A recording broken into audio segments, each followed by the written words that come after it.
এই লোকটাই ছিল পৃথিবীর একমাত্র মানুষ যে মিথ্যা বলতে পারত। একদিন সে এক সুন্দরী মেয়েকে বলে, তোমাকে আমার সঙ্গে শুতে হবে, না হলে এই পৃথিবী এখনই শেষ হয়ে যাবে। মেয়েটা তাকে গালি না দিয়ে শান্তভাবে জিজ্ঞেস করে, হোটেলে যাবো নাকি এখানেই করবো। এটা এমন এক পৃথিবী ছিল যেখানে কেউ মিথ্যা বলতে পারতো না। মানুষ যদি ছুটি নিতে চাইতো সোজা বলে দিত আজ কাজ করতে মন চাইছে না। কারো বাচ্চা যদি দেখতে খারাপ লাগতো আত্মীয়রা সোজাসাপটা বলতো বাচ্চাটা একটু অদ্ভুত দেখাচ্ছে। মাইকের বস তাকে চাকরি থেকে বের করে দিয়েছিল। বাড়ি ফিরতেই বাড়িওয়ালা ভাড়া চায় $800, অথচ মাইকের কাছে ছিল মাত্র 300। সে ব্যাংকে যায় সব টাকা তুলতে, কিন্তু সিস্টেম ডাউন ছিল। কাউন্টারের মেয়েটা জিজ্ঞেস করে, তুমি কত টাকা তুলতে চাও?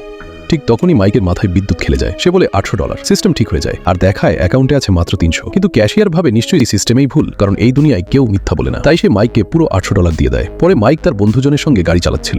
রাস্তায় পুলিশ মদ খেয়ে গাড়ি চালানো চেক করছিল। পুলিশ জনকে জিজ্ঞেস করে, মদ খেয়েছো? জন বলে, পুরো বোতল শেষ করেছি। পুলিশ তাকে ধরতে যায়, কিন্তু মাইক মিথ্যা বলে, স্যার ও মদ খায়নি। আর পুলিশ সঙ্গে সঙ্গে কুঁয়ে ক্ষমা চেয়ে নেয়। তখন মাইক বুঝে যায় তার মিথ্যা এই দুনিয়ার সত্য বদলে দিতে পারে। সে গেম সেন্টারে গিয়ে বলে সে জ্যাকপট জিতেছে, কিন্তু মেশিন টাকা দেয়নি। ম্যানেজার ক্ষমা চেয়ে পুরো পুরস্কার দিয়ে দেয়। বাড়ি ফিরে দেখে তার প্রতিবেশী আত্মহত্যা করতে যাচ্ছে। মাইক মিথ্যা বলে, তুমি মারা গেলে আমি আর বাঁচবো না। প্রতিবেশী থেমে যায়। এরপর মাইক এক ভিখারিকে ব্যাংকে নিয়ে গিয়ে বলে, এই লোকটার কাছে ব্যাংকের $1,00,000 পাওনা আছে। আর ব্যাংক সেটাকে সত্য ভেবে টাকা দিয়ে দেয়। কিন্তু সবচেয়ে বড় মিথ্যাটা মাইক বলে। তখন যখন হাসপাতাল থেকে ফোন আসে তার মা আর বেশি সময় বাঁচবে না। সে মৃত্যুকে খুব ভয় পাচ্ছিল। মাইক তার হাত ধরে বলে, মরে যাওয়ার পর একটা খুব সুন্দর জায়গা আছে।